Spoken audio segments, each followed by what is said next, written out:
There is a man in Japan who wakes up before the sun rises, walks to a local market on his own 2 feet, tends to a garden in his backyard, and sits cross-legged on the floor to eat the same breakfast he has eaten for the last 60 years. And when researchers finally convinced him to get blood work done, his inflammatory markers, his cardiovascular indicators, his metabolic panels, they were cleaner than most 60-year-olds living in Western countries. He doesn't think about his health. He doesn't count calories. He doesn't follow a diet. He just lives. And by the time this video is done, you'll understand not just the 3 foods this man eats every single day, but why those foods work on a cellular level. And more importantly, how you can make this actually stick without dismantling your entire life to do it. Let's deal with the objection you're probably already forming. Sure, but he's Japanese. Different genes, different body, different everything. That's one of the most common responses researchers encountered when they first started studying centenarian populations. And it's also one of the most thoroughly disproven. Scientists identified specific regions of the world where people routinely live past 100 inches genuinely good health, thriving. These regions are called blue zones, and Okinawa, Japan, is one of the most well-documented among them. Here's what dismantles the genetics argument. Researchers tracked Japanese populations who emigrated to Hawaii and adopted a Western lifestyle, Western food, Western movement patterns, Western social habits. Within 1 to 2 generations, their longevity advantage largely disappeared. Their DNA didn't change. Their environment did. What that tells us is that longevity in these regions is not a personal achievement. It is a system output. The food, the movement, the community structure, the sense of purpose, these things work together as a kind of invisible operating system. And the foods at the center of this video aren't magic. They're just the most visible parts of a largely invisible design. One more thing worth acknowledging here, because credibility matters more than hype. Modern Japan is actually beginning to see shifts in longevity trends as younger generations adopt more westernized eating patterns. The system is being disrupted in real time, which proves, again, that the food and the lifestyle are the variables, not the bloodline. Before we get to the 3 foods, you need to understand why this works at a structural level. Otherwise, you'll watch this video, buy some miso paste, use it twice, and forget about it. That's not a dig. That's just how most wellness content fails people. Think about your smartphone. When you take it out of the box, it already has battery-saving settings built in by default. You don't have to think about them. They just run.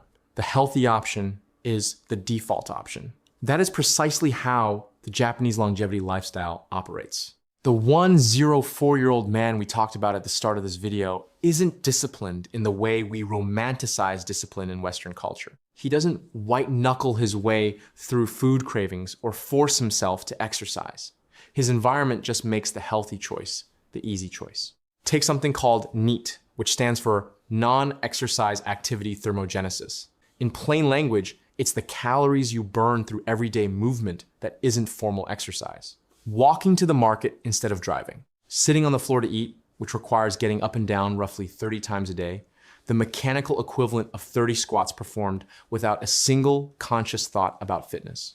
Nobody told this man to do 30 squats. He just lives in a floor-sitting culture, and the physics of daily life does the work for him. This is the reframe that changes everything. Willpower is a limited resource.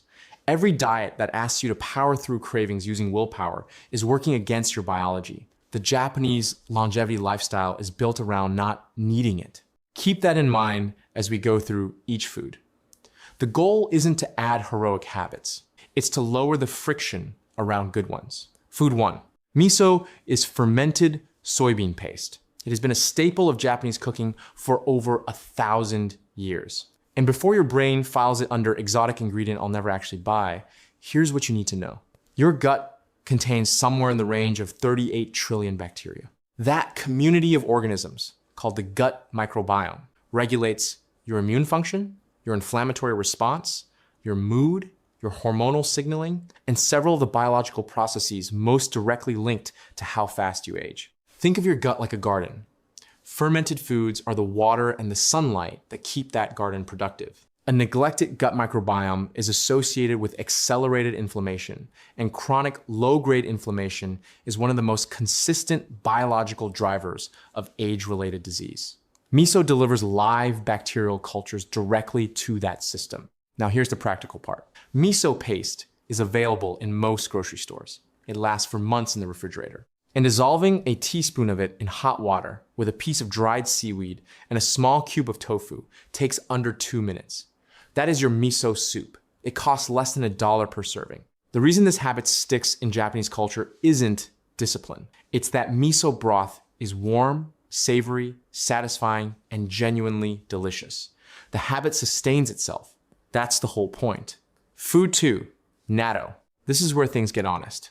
Natto is fermented soybeans. It is sticky, stringy, and smells aggressively pungent. Most Westerners who try it for the first time don't enjoy it. And that's worth saying clearly rather than burying. If you're an adult who didn't grow up with natto, you may never love it. Centenarians who eat natto daily didn't acquire a taste for it as adults.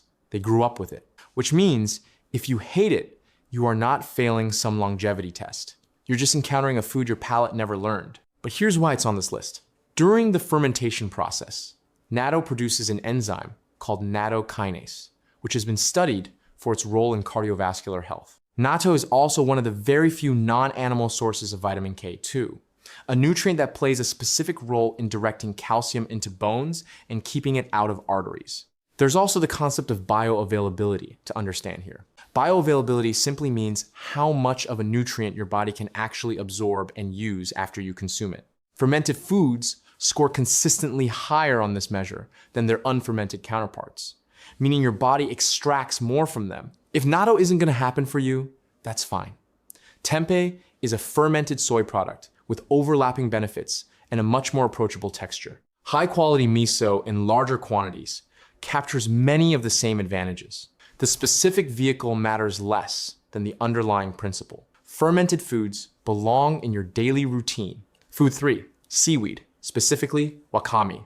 Seaweed is the entry point food for skeptical viewers, and it should be. Dried wakame rehydrates in under 5 minutes. It adds almost nothing to your grocery bill. It can be dropped into any soup, tossed into any salad, or added to scrambled eggs without meaningfully changing the flavor profile of the dish. What it does contain is worth paying attention to. Iodine, which your thyroid gland depends on to regulate metabolism. Fucoxanthin, a compound being actively studied for its anti-inflammatory properties. Soluble fiber, which feeds the beneficial bacteria in your gut microbiome and connects directly back to everything we discussed with miso. The way to think about seaweed isn't as a food.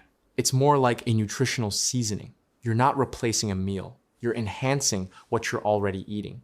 That framing removes the psychological weight of changing your diet and replaces it with adding one small thing. That small thing, done consistently, compounds over time in ways that are genuinely measurable. There's a Confucian phrase practiced widely in Okinawa called hara hachibu. Loosely translated, it means eat until you are 80% full. That sounds like a diet rule requiring constant vigilance and self-monitoring. It's actually the opposite. Here's the biology. Your stomach sends fullness signals to your brain through a hormonal relay that takes approximately 20 minutes to complete. By the time you feel stuffed, you've been overeating for 20 minutes. The signal arrived too late. Hara hachibu works by inserting a pause into that lag. You stop before your plate is empty. You sit for a few minutes. Your body catches up to your stomach. You discover you didn't need the rest. The centenarian eating this way isn't monitoring his portions. He's not tracking anything. He's simply internalized, over decades, the difference between satisfied and stuffed. Your assignment, if you take nothing else from this section, is this. At one meal tomorrow, put your fork down when the plate is 2/3 empty. Set a timer for 5 minutes. Then decide whether you actually need to continue eating. That's it. One pause, one meal. That's the starting point. Here's what separates this video from every other Japanese superfood video you've seen. The food is only part of the story. In Okinawa, many centenarians belong to a social structure called a moai, a lifelong circle of close friends who meet regularly and look out for each other financially, emotionally, and socially. Research consistently shows that social isolation carries health consequences comparable to smoking roughly 15 cigarettes per day. Loneliness is not a soft problem. It is a biological stressor with measurable physiological effects. The 104-year-old man eating miso soup every morning isn't just feeding his gut bacteria. He's often eating that same soup with the same people he's eaten it with for 7 decades. The food is a vehicle for connection. The ritual sustains both the nutrition and the relationship simultaneously. There is also the concept of ikigai, often translated as a reason to get up in the morning. In Western culture, ikigai has been reinterpreted as a grand life purpose, a career calling, a 5-year plan. That's not how centenarians experience it. For most of them, ikigai is tiny and concrete.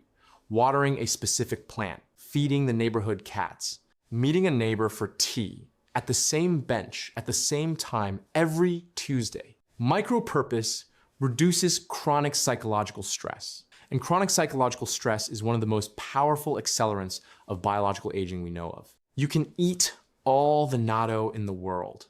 If you're eating it alone, exhausted, and without anything to look forward to tomorrow, you are working against yourself. Let's be direct about something. Some people will watch this video and walk away thinking they just need to eat natto. That's not what this video is saying. Think about a snowball at the top of a hill. One small food swap, say replacing an afternoon snack with a cup of miso broth and a handful of edamame, doesn't just change your afternoon. Over weeks and months, it shifts your palate, reduces your cravings for processed, salty foods, introduces fermented bacteria to your gut ecosystem, and subtly signals to your own brain that you are someone who makes intentional food choices. That self-image then influences the next choice and the next. The snowball gathers its own momentum. That's how a 104-year-old man doesn't think about his health. And his choices are the natural output of decades of accumulated small defaults. It's also worth acknowledging the Dr. Shocked framing in this title. That's a hook, and you know it's a hook. But here's the honest version. The science behind Japanese longevity isn't actually shocking to researchers. It's been published, replicated, and discussed in academic literature for decades.